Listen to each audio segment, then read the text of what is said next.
ನಮಸ್ಕಾರ ಸ್ನೇಹಿತರೆ, ನಾನು ನಿಮ್ಮ ಪ್ರೀತಿಯ ಲತಾ ನವೀನ್. ಎಲ್ಲರೂ ಕೂಡ ಹೇಗಿದ್ದೀರಾ? ಚೆನ್ನಾಗಿದ್ದೀರಾ ಅಂತ ಭಾವಿಸ್ತೀನಿ. ನಾನು ಕೂಡ ಚೆನ್ನಾಗಿದ್ದೀನಿ. ನೀವೆಲ್ಲರೂ ಕೂಡ ಚೆನ್ನಾಗಿದ್ದೀರಾ ಅಂತ ಭಾವಿಸ್ತಾ ವಿಡಿಯೋನ ಪ್ರಾರಂಭ ಮಾಡ್ತಾ ಇದ್ದೀನಿ. ಫಸ್ಟ್ ಟೈಮ್ ನನ್ನ ಚಾನಲ್ ನೋಡ್ತಾ ಇದ್ರೆ ತಪ್ಪದೆ ಹೋಗಿ ಸಬ್ಸ್ಕ್ರೈಬ್ ಮಾಡ್ಕೊಳ್ಳಿ.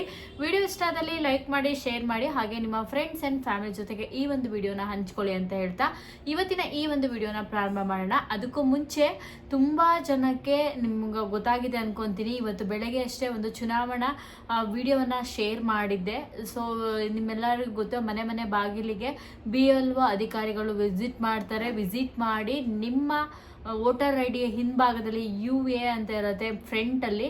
ಸೊ ಅದ್ರ ಮೇಲ್ಗಡೆ ಇರೋಂಥ ನಂಬರ್ನ ಹೊಡೆದು ಚೆಕ್ ಮಾಡ್ತಾರೆ. ನಿಮಗೆ 2 ಫಾರಮ್ನ ಕೊಡ್ತಾರೆ. ಆ ಫಾರಮ್ನ ನೀವು ಫಿಲ್ ಮಾಡಿ ಕೊಡಬೇಕಾಗತ್ತೆ. ತುಂಬ ಈಸಿಯಾಗಿ ಫಿಲ್ ಮಾಡುವಂಥದ್ದು, ಏನು ಅಷ್ಟೊಂದು ತುಂಬ ಕಷ್ಟ ಕೂಡ ಇಲ್ಲ. ಸೊ ಯಾವ ಥರ ಫಿಲ್ ಮಾಡೋದು ಅನ್ನೋದನ್ನು ಕೂಡ ನಾನು ನಿಮ್ಗೆ ತಿಳಿಸ್ಕೊಟ್ಟಿದ್ದೀನಿ. ಗೊತ್ತಾಗಿಲ್ಲ ಅಂದರೆ ಸೊ ಫಾರಮ್ ಹಿಂದ್ಗಡೆನೇ ಇರುತ್ತೆ, ಏನೇನು ಫಿಲ್ ಮಾಡಬೇಕು ಏನೇನು ಅನ್ನೋದು, ಅದನ್ನು ನೋಡಿಕೊಂಡು ಫಿಲ್ ಮಾಡಿ.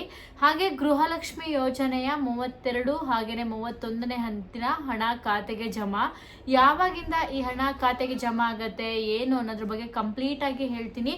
ವಿಡಿಯೋನ ಎಲ್ಲೂ ಕೂಡ ಸ್ಕಿಪ್ ಮಾಡದೆ ಕೊನೆವರೆಗೂ ನೋಡಿ. ಹಾಗೇನೆ ಫಸ್ಟ್ ಟೈಮ್ ನೋಡ್ತಾ ಇದ್ರೆ ಸಬ್ಸ್ಕ್ರೈಬ್ ಆಗೋದನ್ನ ಮಾತ್ರ ಮರಿಬೇಡಿ ಅಂತ ಹೇಳ್ತಾ ಇವತ್ತಿನ ಈ ಒಂದು ವಿಡಿಯೋನ ಪ್ರಾರಂಭ ಮಾಡೋಣ.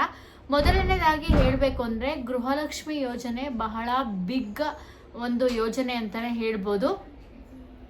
31, 32ನೇ ಕಂತಿನ ಹಣ ಯಾವ ಖಾತೆಗೆ ಜಮಾ ಆಗುತ್ತೆ, ಏನು ಕತೆ ಅನ್ನೋದನ್ನ ಈ ವಿಡಿಯೋದಲ್ಲಿ ನಾನು 31, 32ನೇ ಕಂತಿನ ಹಣ ಖಾತೆಗಳಿಗೆ ಜಮಾ ಆಗಿದೆಯಾ, ಯಾವಾಗಿಂದ ಜಮಾ ಆಗುತ್ತೆ, ಸೊ ಈ ಜಮಾ ಆಗಬೇಕಂದ್ರೆ ನಾವೇನಾದ್ರು ಹೊಸದಾಗಿ ಹೋಗಿ ಗೃಹಲಕ್ಷ್ಮಿ ಯೋಜನೆಯನ್ನು ಅರ್ಜಿಯನ್ನು ಹಾಕಬೇಕಾ ಏನು ಅನ್ನೋದನ್ನ ಸಂಕ್ಷಿಪ್ತವಾಗಿ ಹೇಳ್ತೀನಿ. ಈ ವಿಡಿಯೋನ ಎಲ್ಲೂ ಕೂಡ ಸ್ಕಿಪ್ ಮಾಡದೆ ಕೊನೆವರೆಗೂ ನೋಡಿ.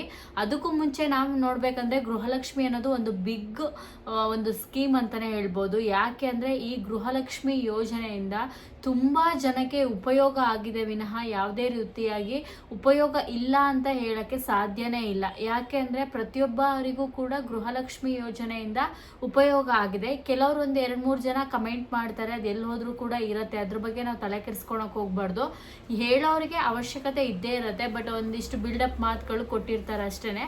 ಆದರೆ ಈ ಉಚಿತ 2,000 ಹಣ ಏನಂದರೆ ಈ ಹಿಂದೆ ಸಿದ್ದರಾಮಯ್ಯ ಸರ್ ಇದ್ದಾಗ ಒಂದು 2 ತಿಂಗಳಿಗೆ ಒಂದ್ಸರಿ ನಾವು 3 ತಿಂಗಳಿಗೆ ಒಂದ್ಸರಿನೋ ಜಮಾ ಆಗ್ತಾ ಇತ್ತು. ಆದರೆ ಈಗ DK ಶಿವಕುಮಾರ್ ಸರ್ ಬಂದ ಮೇಲೆ ಗೃಹಲಕ್ಷ್ಮಿ ಯೋಜನೆ ಹಣ ಒಂದು ಸರಿನೂ ಕೂಡ ಜಮಾ ಆಗಿಲ್ಲ. ಇದು ತುಂಬ ಜನಕ್ಕೆ ಒಂದು ಗೊಂದಲ ಕೂಡ ಆಗಿದೆ. ಅಥವಾ ಏನಿದು ಹಣ ಹಾಕ್ತಾರಾ ಇಲ್ವಾ, ಯೋಜನೆನೇ ಕ್ಯಾನ್ಸಲ್ ಆಗುತ್ತಾ ಏನು ಒಂದಿಷ್ಟು ಜನಕ್ಕೆ ಕ್ಲಾರಿಟಿ ಕೂಡ ಇಲ್ಲ. ಅದ್ರ ಜೊತೆಗೆ ನೀವು ನೋಡ್ಬೋದು, ಈಗ ಬೀದಿ ವ್ಯಾಪಾರಿಗಳು ಅಂತ ನಾವೇನು ಹೇಳ್ತೀವಿ, ಬಟ್ಟೆ ಮಾರೋರು, ತರಕಾರಿ ಮಾರೋರು, ಅಥವಾ ಬೇರೆ ಬೇರೆ ಚಿಕ್ಕದಾಗಿ ಒಂದು ಸ್ಮಾಲ್ ಬಿಸ್ನೆಸ್ಸನ್ನು ಮಾಡ್ತಾ ಇರ್ತಾರೆ ಬೀದಿ ವ್ಯಾಪಾರಿಗಳು. ಅಂದರೆ ಫುಟ್ಪಾತ್ ಮೇಲೆ ಅಂಗಡಿಯನ್ನು ಇಟ್ಕೊಂಡಿರ್ತಾರಲ್ಲ, ಅದನ್ನೆಲ್ಲದನ್ನು ಕೂಡ ತೆಗೆಸ್ತಾ ಇದ್ದಾರೆ. ಇದು ಕೂಡ ಒಂದು ಕಡೆಯಲ್ಲಿ ತುಂಬ ಜನಕ್ಕೆ ಕೋಪ ಬಂದಿದೆ ಅಂತಲೇ ಹೇಳ್ಬೋದು.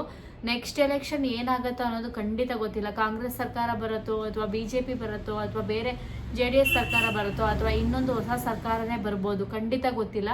ಆದರೆ ಸರಿಯಾದ ಯೋಜನೆಗಳನ್ನು ಸರ್ಕಾರ ಕೊಡ್ತೀನಿ ಎಂದು ಕೆಲವೊಂದಿಷ್ಟು ಕಾರಣಗಳನ್ನು ಹೇಳಿ ಡಿಲೇ ಮಾಡ್ತಾ ಇರೋದ್ರಿಂದ ಜನರ ಅಭಿಪ್ರಾಯದಲ್ಲೂ ಕೂಡ ಇದೊಂಥರ ಕೋಪ ಬಂದಿದೆ ಅಂತಲೇ ಹೇಳ್ಬೋದು. ಈಗ ನೋಡ್ಬೋದು ನೀವು, ಸೊ ಗೃಹಲಕ್ಷ್ಮಿ ಯೋಜನೆ ಹಣವನ್ನು ಟ್ಯಾಕ್ಸ್ ಕೊಡೋವಂಥವ್ರು ಅರ್ಜಿಯನ್ನು ಹಾಕಂಗಿಲ್ಲ ಅಂತ ಹೇಳಿದರು. ಅದಕ್ಕೂ ಮೀರಿ ಜನ ಅರ್ಜಿಯನ್ನು ಹಾಕಿದ್ರು, ತುಂಬ ತಿಂಗಳುಗಳ ಹಣವನ್ನು ಪಡ್ಕೊಂಡಿದ್ರು. ಕೆಲವೊಂದಿಷ್ಟು ಜನರು ಕ್ಯಾನ್ಸಲ್ ಆಯಿತು, ಕೆಲವೊಂದಿಷ್ಟು ಜನರಿಗೆ ಹಣ ಬರ್ತಾ ಇದೆ. ಅದು ಕೆಲವೊಂದಿಷ್ಟು ಜನ ಏನಂದರೆ ಫೇಕ್ ರೇಷನ್ ಕಾರ್ಡ್ಗಳನ್ನು ಮಾಡಿಸ್ಕೊಂಡಿದ್ದಾರೆ, ಫೇಕ್ ಆಧಾರ್ ಕಾರ್ಡ್ಗಳನ್ನ ಮಾಡಿಸ್ಕೊಂಡಿದ್ದಾರೆ, ಫೇಕ್ ವೋಟರ್ ಐಡಿಯನ್ನು ಮಾಡಿಸ್ಕೊಂಡಿದ್ದಾರೆ. ಇದನ್ನೆಲ್ಲವನ್ನು ಕೂಡ ಮರುಪರಿಶೀಲನೆಗೋಸ್ಕರನೇ ಈಗ BLO ಅಧಿಕಾರಿಗಳು ನಿಮ್ಮ ಮನೆಗೆ ಬರ್ತಾ ಇರೋದು. ಅಂದರೆ SIR ಅಧಿಕಾರಿಗಳು ಅಂತ ನಾವೇನು ಹೇಳ್ತೀವಿ, ಡೋರ್ ಟು ಡೋರ್ ವೆರಿಫಿಕೇಷನ್ ಅಂತ ಹೇಳ್ಬಿಟ್ಟು ಈಗ ಮನೆ ಬಾಗಿಲಿಗೆ ಬರ್ತಾ ಇದ್ದಾರೆ. ಕಾರಣ ಇಷ್ಟೇ.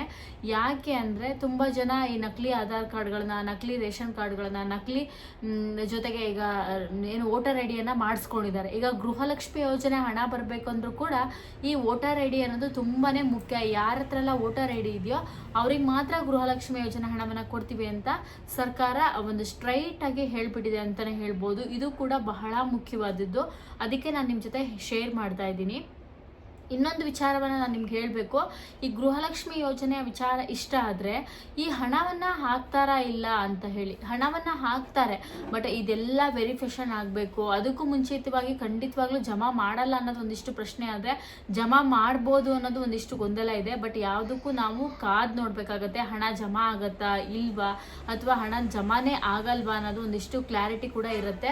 ಸೊ ಇದಕ್ಕೋಸ್ಕರ ನಾವು ಕಾದು ನೋಡೋಣ ಏನಾಗುತ್ತೆ ಅಂತ. ಆದರೆ ಗೃಹಲಕ್ಷ್ಮಿ ಯೋಜನೆ ಹಣ 30ನೇ ಕಂತಿನ ಹಣ ಬಿಡುಗಡೆ ಆಗಿದೆ ತುಂಬ ಜನಕ್ಕೆ. ಅಂದರೆ ಇಲ್ಲಿ ಬಿಡುಗಡೆ ಆಗಿರೋದು ಯಾರ್ಯಾರಿಗಂತ ಹೇಳ್ಬಿಡ್ತೀನಿ. ಯಾರಿಗೆಲ್ಲ ಪೆಂಡಿಂಗ್ ಹಣ ಇತ್ತು ನೋಡಿ ಸ್ನೇಹಿತರೆ, ಅಂಥವರಿಗೆ ಮಾತ್ರ ಬಿಡುಗಡೆ ಆಗಿದೆ. ತುಂಬ ಜನ ಬಿಡುಗಡೆ ಆಗಿದೆ ನಮ್ಗೆ ಯಾಕೆ ಬಂದಿಲ್ಲ ಅಂತ ಒಂದಿಷ್ಟು ಜನಕ್ಕೆ ಡೌಟು. ಅವ್ರಿಗೆ ಬಂದಿದೆ ನಮ್ಗೆ ಯಾಕೆ ಬಂದಿಲ್ಲ ಅಂದರೆ ನೀವು ಹೇಳ್ತಿರೋದೇ ಫೇಕಾ ಅಂತ. ಇಲ್ಲ, ಸೊ ಇಲ್ಲಿ ಬಿಡುಗಡೆ ಆಗಿರೋದು ಯಾರಿಗೆಲ್ಲ ಪೆಂಡಿಂಗ್ ಇತ್ತು ನೋಡಿ 30ನೇ ಕಂತಿನ ಹಣ ಅವರಿಗಷ್ಟೇ ಬಿಡುಗಡೆ ಆಗಿದೆ. ಹೊಸದಾಗಿ 31, 32ನೇ ಕಂತಿನ ಹಣ ಬಿಡುಗಡೆ ಆಗಿದೆ ಅಂತ ಬೇರೆ ಕಡೆಯಲ್ಲಿ ನೀವು ನೋಡಿರ್ಬೋದು, ಯಾರಿಗೂ ಕೂಡ ಬಿಡುಗಡೆ ಆಗಿಲ್ಲ. ದಯವಿಟ್ಟು ಇದನ್ನ ಗಮನದಲ್ಲಿ ಇಟ್ಕೊಳ್ಳಿ. ಹಾಗೆಯೇ ವಿಡಿಯೋನ ಶೇರ್ ಮಾಡಿ. ಹಾಗೆ ಮನೆಗೆ BLO ಅಧಿಕಾರಿಗಳು ಬಂದು ಸೊ ನಿಮ್ಮ ಏನೊಂದು 2 ಫಾರಮ್ನ ಕೊಡ್ತಾರೆ. ಕೆಲವೊಂದು ಕಡೆಯಲ್ಲಿ ಅವರೇ ಫಿಲ್ ಮಾಡ್ಕೊಂಡು ಹೋಗ್ತಾ ಇದ್ದಾರೆ, ಕೆಲವೊಂದು ಕಡೆಯಲ್ಲಿ ಫಾರಮ್ನ ಕೊಟ್ಟು ಹೋಗ್ತಾ ಇದ್ದಾರೆ. ಸೊ ಈ ಫಾರಮ್ನ ನೀವು ಫಿಲ್ ಮಾಡಿ ಕೊಡುವಂಥದ್ದಷ್ಟೇ, ತುಂಬ ಈಸಿ ಆಗಿದೆ. ಸೊ ನಿಮ್ಮ ಮನೇಲಿ ಯಾರು ಬರೆಯಲ್ಲ ಅನ್ನೋದಿದ್ರೆ ನಿಮ್ಮ ಅಕ್ಕಪಕ್ಕದವರು ಅಥವಾ ಯಾರು ಸ್ಟೂಡೆಂಟ್ಸ್ ಹತ್ರ ಕೇಳಿಸ್ಬಿಟ್ಟು ಬರೀರಿ. ಇಲ್ಲ ನಿಮ್ಮ ಮನೆಗೆ ಅಧಿಕಾರಿಗಳು ಕೊಡೋಕೆ ಬಂದಾಗ್ಲೇ ಇಲ್ಲ ನಮ್ಮ ಮನೇಲಿ ಯಾರು ಬರೆಯೋರಿಲ್ಲ, ದಯವಿಟ್ಟು ನೀವು ಬರ್ಕೊಂಡು ಹೋಗಿ ಅಂತ ಒಂದು ಇನ್ಫಾರ್ಮ್ ಮಾಡಿ ಅವರೇ ಬರ್ಕೊಂಡು ಕೂಡ ಹೋಗ್ತಾರೆ. ಇದಿಷ್ಟು ಬಹಳ ಮುಖ್ಯವಾದ ಅಪ್ಡೇಟು, ಅದಕ್ಕೆ ನಾನು ಈ ಒಂದು ವಿಡಿಯೋದಲ್ಲಿ ನಿಮ್ಮ ಜೊತೆ ಶೇರ್ ಮಾಡ್ಕೊತಾ ಇದ್ದೀನಿ. ಇನ್ನೂ ಗೃಹಲಕ್ಷ್ಮಿ ಯೋಜನೆ ಹಣ ಬಿಡುಗಡೆ ಆಗಿಲ್ಲ, ಅದ್ರ ಬಗ್ಗೆ ನಿಮಗೆ ಕ್ಲಾರಿಟಿ ಗೊತ್ತಿರಲಿ ಅಂತ ಹೇಳ್ಬಿಟ್ಟು ಈ ಒಂದು ವಿಡಿಯೋನ ಮಾಡ್ತಾ ಇದ್ದೀನಿ. ತುಂಬ ಜನ ಕ್ಲಾರಿಟಿಗೋಸ್ಕರನೇ ಕಾಯ್ತಾ ಇದ್ರಿ, ಹಾಗಾಗಿ ಈ ವಿಡಿಯೋದಲ್ಲಿ ನಿಮ್ಮ ಜೊತೆ ಶೇರ್ ಮಾಡ್ತಾ ಇದ್ದೀನಿ ಅಂತ ಹೇಳ್ತಾ ಸೊ ಇವತ್ತಿನ ಈ ಒಂದು ವಿಡಿಯೋನ ಇಲ್ಲಿಗೆ ಮುಗಿಸ್ತೀನಿ. ಹಾಗೆಯೇ ಗೃಹ ಜ್ಯೋತಿ ಯೋಜನೆಯೂ ಕೂಡ ಮನೆ ಅಧಿಕಾರಿಗಳು ಅಂದರೆ ಗೃಹ ಜ್ಯೋತಿ ಡಿಪಾರ್ಟ್ಮೆಂಟಿಂದ ಅಧಿಕಾರಿಗಳು ಬರ್ತಾ ಇದ್ದಾರೆ. ಸೊ ಇನ್ನೂ ಕೂಡ ಕೆಲವೊಂದಿಷ್ಟು ಕಡೆಯಲ್ಲಿ ಸ್ಟಾರ್ಟ್ ಆಗಿದೆ ಅಂತ ಹೇಳ್ತಾ ಇದ್ದಾರೆ, ಬಟ್ ಇನ್ನು ಅಧಿಕಾರಿಗಳು ಬಂದಿದ್ದು ಎಲ್ಲೂ ಕೂಡ ಅಪ್ಡೇಟ್ ಇಲ್ಲ. ಮೇ ಬಿ ಚುನಾವಣಾ ಒಂದು ಅಪ್ಡೇಟ್ ಮುಗ್ದ ತಕ್ಷಣನೇ ಗೃಹ ಜ್ಯೋತಿಯ ಇನ್ಫಾರ್ಮೇಶನ್ ಕೂಡ ಕಲೆಕ್ಟ್ ಆಗ್ತಾ ಹೋಗುತ್ತೆ ಅಂತ ಅನ್ಕೊಂತೀನಿ. ಸೊ ಇದಿಷ್ಟು ಬಹಳ ಮುಖ್ಯವಾದ ಅಪ್ಡೇಟ್ ಅಂತ ಹೇಳ್ತಾ ಇವತ್ತಿನ ಈ ವಿಡಿಯೋನ ಇಲ್ಲಿ ಮುಗಿಸ್ತೀನಿ. ವಿಡಿಯೋ ಇಷ್ಟಾದರೆ ಲೈಕ್ ಮಾಡಿ, ಶೇರ್ ಮಾಡಿ, ಹಾಗೆ ನನ್ನ ಚಾನಲ್ನ ಸಬ್ಸ್ಕ್ರೈಬ್ ಮಾಡ್ಕೊಳ್ಳಿ ಅಂತ ಹೇಳ್ತಾ ನೆಕ್ಸ್ಟ್ ವಿಡಿಯೋದಲ್ಲಿ ಮತ್ತೊಮ್ಮೆ ಸಿಗೋಣ. Thank you so much. ನಮಸ್ಕಾರ.